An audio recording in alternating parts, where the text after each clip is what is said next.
আজ করব মাছের ডিমের বড়া। পেঁয়াজ লঙ্কা দিয়ে মাখিয়ে নেব ডিমটা আগে। পেঁয়াজ লঙ্কা দিয়ে মাখিয়ে রেখে দেবো। এখন খাবার আগে গরম গরম ভাজবো।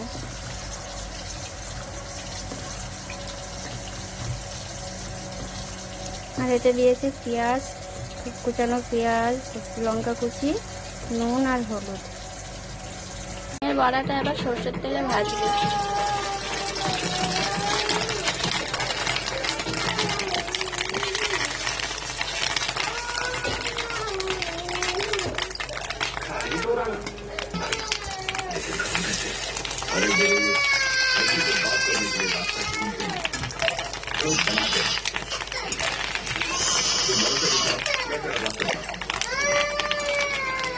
বড়াটা কিন্তু গরম গরমই ভালো লাগে খেতে, এই জন্য খাবার আগে ভেজে নিচ্ছি। মাছের ডিমের বড়াটা এই যে লাল লাল করে ভেজে নিয়েছি।